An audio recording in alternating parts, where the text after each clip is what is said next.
আসসালামু আলাইকুম রহমতুল্লাহ, আলহামদুলিল্লাহ, ওসলাত আসসালামু আল্লাহ রসুলিল্লাহ। আল্লাহ রব্বুল ইজ্জতের দরবারে অসংখ্য শুক্রিয়া। আমাদের পেশেন্ট আমির হোসেন আজকে আমাদের কাছ থেকে বিদায় নিচ্ছেন। উনি গত 23 তারিখ আমাদের মাদানী হাসপাতালের আইসিইউতে আসছিলেন এবং 29 তারিখ আমরা ওনাকে কেবিনে শিফট করি। কেবিনে শিফট পর থেকে আজকে 2 তারিখ আলহামদুলিল্লাহ ওনার একটা জিনিস খুব ভালো লাগতেছে, ওনার 2 ছেলে এবং ছেলের বউ এবং ওনার ওয়াইফ সহ ওনার মেয়েরা সহ সবাই মিলে আজকে ওনাকে হাসপাতাল থেকে বাসায় নিচ্ছে, যেটা সচরাচর দেখা যায় না। হসপিটালের পেশেন্ট আসলে অনেক নেগলিজেন্সির ভিতরে পড়ে। আলহামদুলিল্লাহ তবে সবার প্রচেষ্টায় আল্লাহ রাব্বুল ইজ্জতের অশেষ মেহেরবানিতে আমরা পেশেন্টকে আজকে ছুটি দিচ্ছি। পেশেন্ট অনেকটা স্টেবল। আমরা পেশেন্ট পার্টির সাথে কথা বলবো। আমাদের সাথে আমাদের RMO doctor Khaled, doctor Shihab ভাইয়াও আছেন, আমার সাথেও কথা বলবো আমরা। তো আমরা আসলে জানতে চাচ্ছিলাম, আপনার তো বাবা হয় না? জি জি আমার বাবা একটু এটা কাছে নেন। জি আমার বাবা হয়। আপনার নাম জানি কি? আমার নাম হচ্ছে শাওন সানি। শাওন সানি। শাওন ভাই, আপনার বাড়ি কোথায়? আমার বাড়ি লক্ষ্মীপুর রামগঞ্জ। লক্ষ্মীপুর রামগঞ্জে। আর উনি হচ্ছেন আপনার বাবা? জি। আপনার বাবার নাম আমির হোসেন? জি। আচ্ছা, আমাদেরকে একটু যদি অল্পতে বলেন আসলে উনি কি সমস্যা নিয়ে মাদানী হাসপাতালের আইসিইউতে আসছিলেন? ওনার সমস্যা ছিল, ওনার হচ্ছে আপনার ব্লাডে সুগারের পরিমাণ কমে গেছিল। ওনার হচ্ছে আপনার যেই লবণ যেটা বলে সোডিয়ামের পরিমাণ দীর্ঘদিনের জ্বর কম ছিল, পেটে জি। একটু পীড়া ছিল, আবার হচ্ছে বমি ছিল, যার কারণে ওনার হচ্ছে আপনার শরীরে অনেক রকম সমস্যা হয়ে গেছিল। এখন উনি ওই সময় কথা বলতে পারতো না। আলহামদুলিল্লাহ এখানে আনার পরে আপনাদের অবজারভেশনের পরে ওনাকে আইসিইউতে ভর্তি করানোর কথা বলছে। আমরা আইসিইউতে ভর্তি করাই। আলহামদুলিল্লাহ যথেষ্ট ভালো সাপোর্ট পাওয়ার পরে আলহামদুলিল্লাহ এখন উনি কথা বলতে পারতেছে। ওনার সোডিয়ামের পরিমাণও বাড়ছে। ওনার আলহামদুলিল্লাহ এখন পর্যন্ত সবকিছু ঠিকঠাক আছে আলহামদুলিল্লাহ। আলহামদুলিল্লাহ। আপনারা এই যে ওভারঅল মাদানী হাসপাতালের যে সেবাটা ছিল, জি বিশেষ করে আইসিইউর সেবা, তারপরে আপনারা যখন ওয়ার্ডে গেছেন ওয়ার্ডের সেবা, জি। সবকিছু মিলে আপনাদের রোগী হিসেবে এক্সপেরিয়েন্সটা কেমন? রোগী হিসেবে আলহামদুলিল্লাহ ভালো। এখানে সবার অবজারভেশন ভালো ছিল। টাইম টু টাইম মেডিসিন দেওয়া হয়েছে, প্লাস আপনার আমাদেরকে জানানো ডক্টররা হয়েছে রেগুলার তো গেছে এবং আপনাদেরকে তো আপডেট করছে। যে আমরা প্রত্যেকদিন রাত্রিবেলা এসে খোঁজখবর নিতে, আমাদেরকে ডক্টর ইনফরমেশন দিত রোগীর কন্ডিশন অনুযায়ী কি কি ট্রিটমেন্ট দিলে ভালো হবে, কোন কোন বিষয়গুলো ফলো আপ করতে হবে, আমরা সেগুলো ফলো আপ করছি।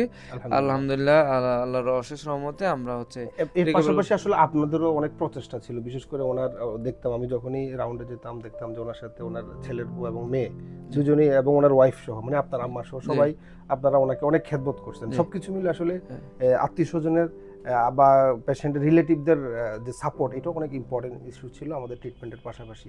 আসলে ডক্টর সরি, আমরা দর্শক আপনারা যারা দেখছেন, আমরা পেশেন্ট পার্টির কথা শুনলাম, আমরা একটু আমাদের ডক্টরের সাথে কথা বলবো। আসলে এটা একটু ক্রিটিক্যালি হাইলি একটা সিভিয়ার একটা ক্রিটিক্যাল কেস ছিল। আমাদের ডক্টর অল্প কথা আপনাদেরকে বিষয়টা বুঝাই বলবে এবং আপনারা যারা এটার সাথে সংশ্লিষ্ট আপনারা হয়তো বুঝতে পারবেন যে কেন আমরা ভিডিওটা করছি এবং আপনারা কেন মাদানী হাসপাতালের উপর আপনারা চাইলে আস্থা রাখতে পারেন।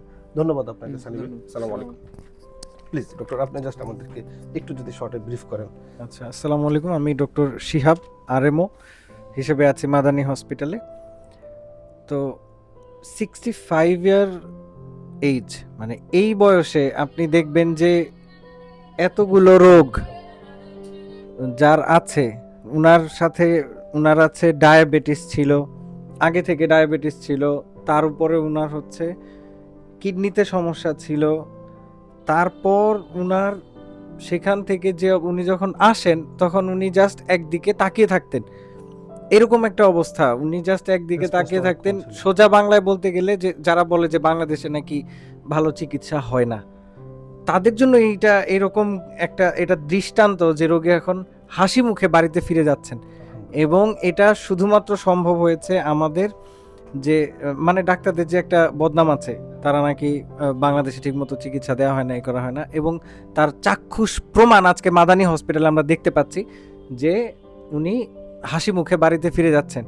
যিনি শুয়ে আসছিলেন এবং এই বয়সে উনার ছেলে মেয়েদেরও মোটামুটি দেখা যায় সবারই আশা থাকে না যে এইবার মনে হয় শেষ, এবার মনে হয় কিছু আসবে না, সেখান থেকে যেখানে আমাদের দেশে মানুষের গড় আয়ু এখন 70, উনি 75 বছর বয়সে শুয়ে এসেছিলেন, হেঁটে বাড়িতে ফিরে যাচ্ছেন আলহামদুলিল্লাহ। এবং ওনার যে সেপটিক এনকেফালোপ্যাথি আমরা যেটাকে বলি, ওনার ইনফেকশনটা ব্রেন পর্যন্ত চলে গেছিল এবং আনকন্ট্রোল ডায়াবেটিস এই ইস্যুগুলো থাকার কারণে চ্যালেঞ্জ হয়ে গেছিল।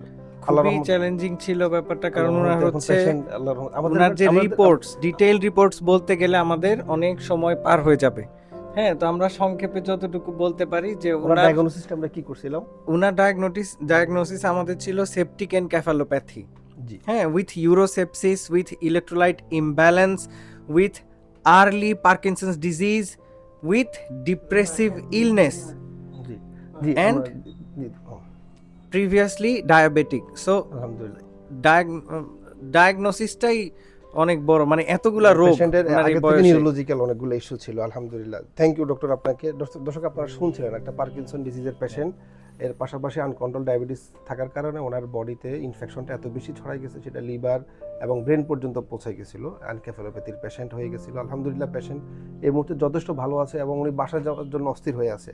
তো আল্লাহ রাব্বুল ইজ্জতের কাছে আমরা দোয়া করি আমাদের পেশেন্ট আমির হোসেনকে আল্লাহ রাব্বুল ইজ্জত পরিপূর্ণ সুস্থতা দান করুন, এবং পাশাপাশি ওনার ফ্যামিলিকেও ধন্যবাদ জানাই তারা যেভাবে তাদের গার্ডিয়ানকে সাপোর্ট দিচ্ছে, এবং আমাদের ডক্টরদেরকে, ডক্টর শিহাব ভাই সহ, ডক্টর রাজন মণ্ডল সহ আমাদের আইসিইউ টিমের সংশ্লিষ্ট সকলকে আমরা ধন্যবাদ জানাই এত সুন্দর একটা সাপোর্ট দেওয়ার জন্য। দর্শক আপনারা স্বাস্থ্য সংক্রান্ত যে কোনো বিষয়ে আপনারা নিশ্চিন্তে আমাদের ফরাজি হসপিটাল বারিদ্দারা অথবা আমাদের মাদানী হসপিটালের উপর আস্থা রাখতে পারেন। আল্লাহ রাব্বুল ইজ্জত আমাদের এই জার্নিকে কবুল করুন। আমরা সকলে সুস্বাস্থ্য কামনা করছি। আসসালামু আলাইকুম ওয়া রাহমাতুল্লাহ।